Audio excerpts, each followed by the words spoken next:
Meus irmãos e minhas irmãs que estão aqui conosco no Santuário da Vida, e como é bom a gente celebrar nesse ambiente, nesse espaço tão gostoso.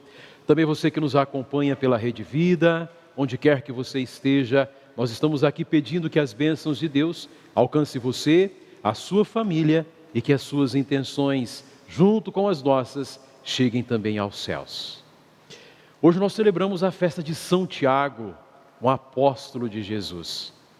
Olha, a nossa igreja ela é tão bonita, a nossa igreja ela é tão rica, que nos traz justamente a experiência de quantas e quantas vidas transformadas. Ao olharmos para São Tiago, nós vemos o que Deus faz, o que Deus fez, melhor dizendo, o que Deus faz e aquilo que Deus é capaz de fazer.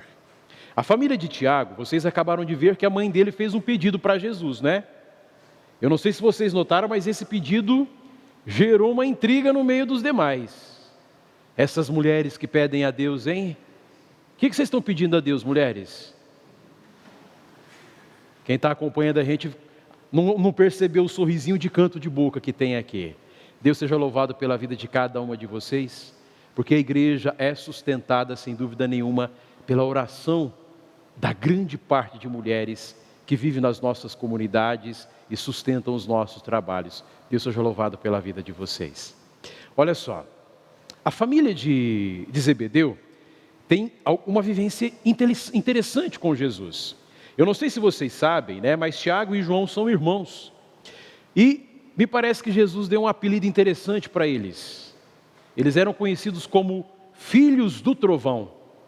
O que vocês imaginam que são os filhos do trovão? Pelo jeito eles botavam para quebrar, né?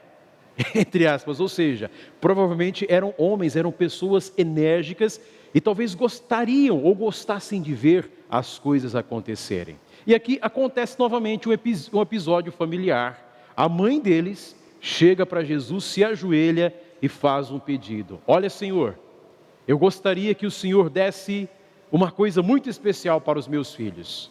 Colocasse um à tua esquerda e outro à sua direita. Cá entre nós, queridas mamães que estão aqui, vocês pedem o melhor para os filhos de vocês? É claro, a minha também pede, eu tenho certeza. As nossas mães sempre pedem o melhor para cada um de nós. Mas quando nós estamos diante de Jesus, tem sempre uma sabedoria. Deixa eu dizer para vocês o que estava na mente dessas pessoas. Mas antes disso, ao lado de Jesus na cruz, havia alguém? Quando Jesus morreu, havia alguém do lado de Jesus? Duas pessoas, né? Será que a mãe deles imaginava que estava pedindo aquilo ou não? Não, ela não imaginava, mas Jesus estava falando daquilo. Na mente do povo daquele tempo, olha só que coisa interessante, até São Pedro tinha isso na cabeça. E os discípulos também, por isso que eles ficaram irritados. Na mente do povo daquele tempo, o Messias seria uma pessoa muito poderosa, seria uma pessoa que governaria a terra através do poder humano. E era justamente isso que estava na cabeça dela e também na cabeça dos discípulos. É por isso que eles brigaram. Mas por que brigaram? Porque se Jesus, por exemplo, tomasse o poder, ele teria para governar algumas pessoas ao seu lado, concordam? Poderíamos comparar aos ministros que um governante tem hoje. Então, a mãe desses homens se antecipa e fala assim, ó, já que o senhor vai ter muitos ministros, dá os cargos mais importantes para eles, os cargos mais importantes. Aí Jesus já entendeu a mentalidade dela, entendeu a mentalidade deles e disse, olha, no meu reino as coisas não são assim.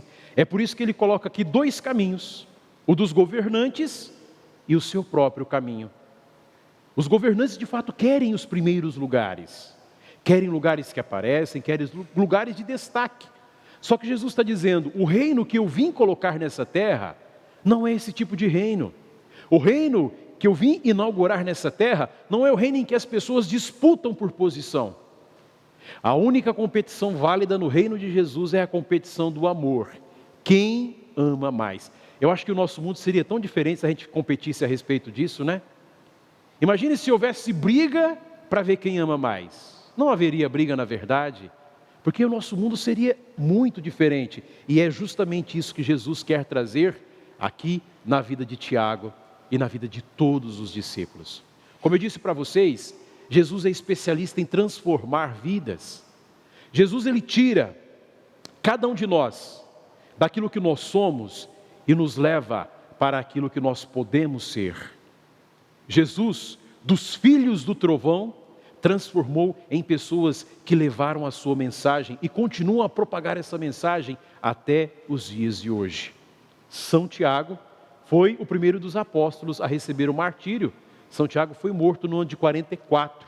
Os Atos dos Apóstolos nos mostram, certa vez que Herodes Agripas começou a perseguir todos os cristãos, até Pedro estava na prisão, porque ele matou o Tiago e falou, parece que isso aqui agrada o povo. Queria matar Pedro, mas Deus libertou Pedro da prisão. Os restos mortais de São Tiago estão hoje numa cidade espanhola chamada Compostela, não é? Santiago de Compostela, melhor dizendo, a cidade. Se alguém já conheceu, eu acho que deve ter feito uma experiência belíssima. Ainda tenho vontade de fazer esse caminho de Santiago de Compostela. Mas, irmãos e irmãs, nós poderíamos, além de tudo, refletir sobre o nosso lugar no mundo, sobre o nosso lugar na igreja. Esses homens queriam, eu digo esses homens porque todos eles queriam, até serem transformados pela presença de Jesus, queriam um lugar de destaque. À medida que a gente vai aprofundando a nossa relação com Cristo, nós vamos sabendo ocupar o nosso verdadeiro lugar no meio do mundo. E o nosso verdadeiro lugar no meio do mundo é um lugar onde nós podemos amar e sermos eficazes naquilo que nós fazemos. Eu estou vendo aqui, tem vários profissionais. Temos profissionais do jornalismo que se colocam a serviço da evangelização aqui na TV, e cada um de nós sabe uma profissão. O que é que Jesus talvez espera de cada um de nós? É que com aquilo que nós sabemos fazer, saibamos fazer bem feito também o reino. Você é um instrumento que Deus colocou nessa terra para ocupar também um lugar. Às vezes alguns ocuparão lugares de destaque, mas independente de qual seja o lugar que cada um de nós ocupa, é importante saber que a nossa colaboração, que a nossa função é indispensável para o mundo.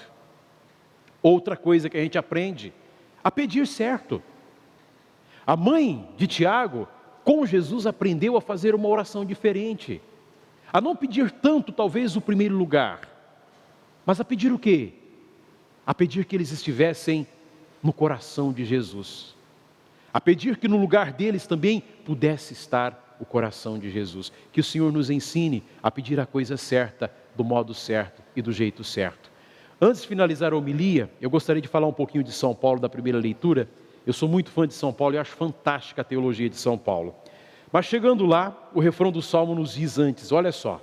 Os que lançam as sementes entre lágrimas, ceifarão com alegria. Esse salmo é muito poderoso. Quantos de nós, às vezes, temos de continuar as nossas atividades mesmo com uma dor no coração? Quantos de nós precisamos fazer o bem e continuar as nossas atividades mesmo com as lágrimas escorrendo pelos nossos olhos? O salmista, Deus está nos dizendo que quem semeia as sementes, mesmo com as lágrimas, vai ter a alegria de fazer a sua colheita. Portanto, insistamos em servir, insistamos em amar, e como tem a pastoral da família aqui, insistamos em amar a nossa família.